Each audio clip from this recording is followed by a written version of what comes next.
Je tu voľné. Nech sa páči. Prosím vás, ja mám takú delikátnu prosbičku k vám. Nehnevajte sa, že tu takto pred ľuďmi, no, prosím. Ale predsa len som v takej situácii. Áno. Ja by som vás rád poprosil. No, prosím, samozrejme. Ale... No, čo tá peňaženka? No, chceli ste si požičať, nie? Ja nepotrebujem peniaze. Na kto hovorí o peniazoch? Ja som si myslel, že si chcete požičať peňaženku. V tom prípade vám ochotne vyhoviem, prosím, je celkom voľná.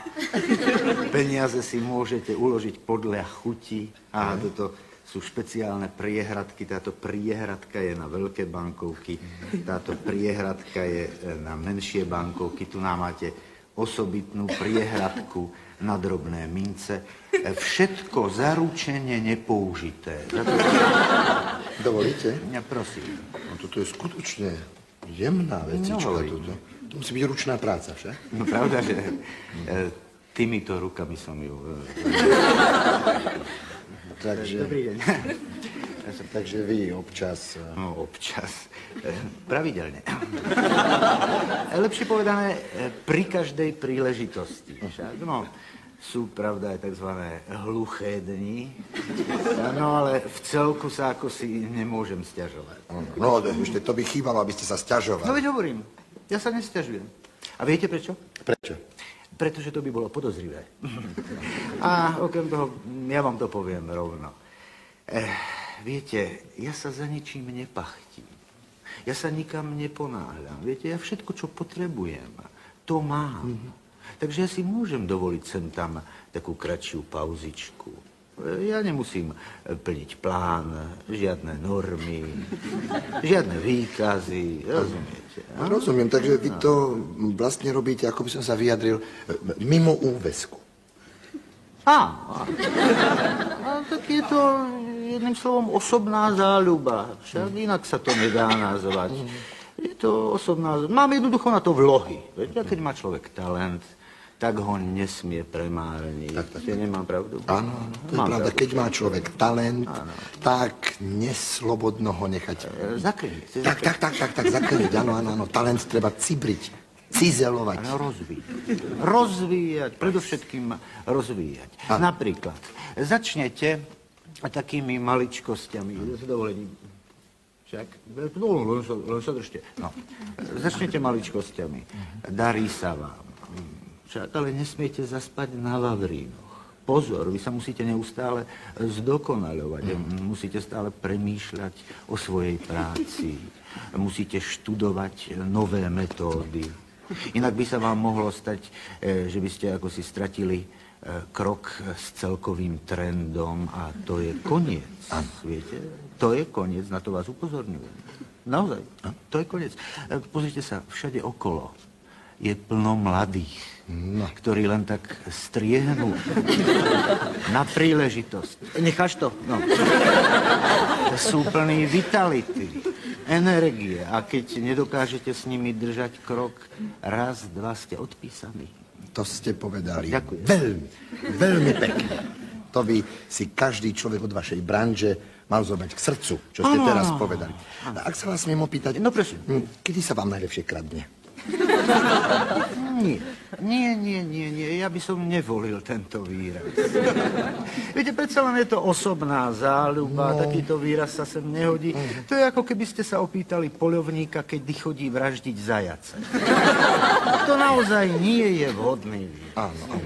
A máte nejaký vhodnejší? No, ja som o tom veľa rozmýšľal. Ja som sa radil aj s filológmi z akadémie. Doktor Mekčen, neviem, či vám to hovorí. A najvhodnejšie sa nám zdajú výrazy odňať, prebrať, previesť, odbremeniť. To má hlboko humánny obsah, však odbremeniť, prisvojiť si a napokon prevziať do trvalého užívania bez súhlasu pôvodného majiteľa. Ale to sa hodí len pri úradnom styku, však. Veľmi šikovný výraz je aj uchmatnúť. Áno, uchmatnúť má taký veselý a bezprostredný charakter, ako napokon celá táto naša činnosť. Áno. Tak teda ešte raz by som zopakoval tú Prosím, otázku. pýtajte sa. Kedy sa vám najlepšie odníma, respektíve teda odbremeňuje? Odbremeňuje najlepšie. Áno, tak vidíte, to má hneď úplne iný charakter, ako ste sa teraz spýtali. Stráca to ten hanlivý výraz, ktorý je s touto činnosťou už od nepamäti spojený a ja si myslím, že je to správne, keď to stráca takýto hanlivý charakter, lebo napokon, ak by som sa zopakoval, je to predsa len koníček, záľuba, ktorá má, tak povediac, masový charakter. Prečo takéto hanlivé označenie však? No.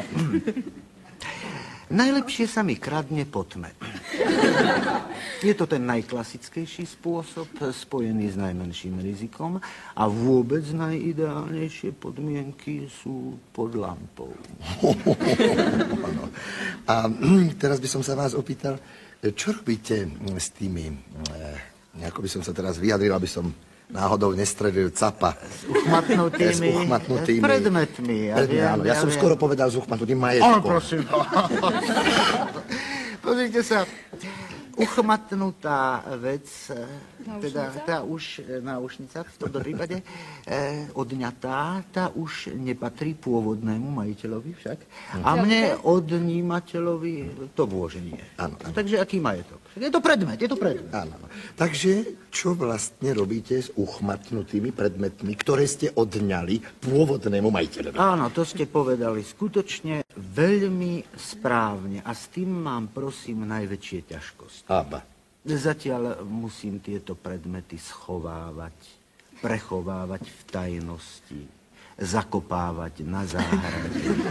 A verte mi, je to hlboko ponižujúce. Ja by som sa tiež tak rád popíšil svojimi schopnosťami pred verejnosťou. Rád by som ukázal, v čom som sa oproti minulosti zdokonalil.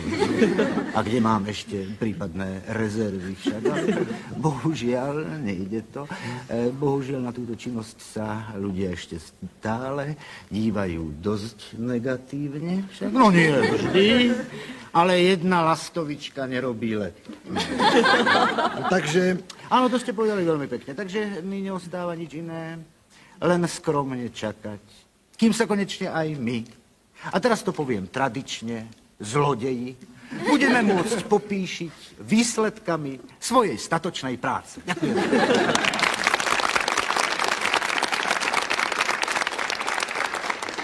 Držíme vám prsty. Preboha, len to nie.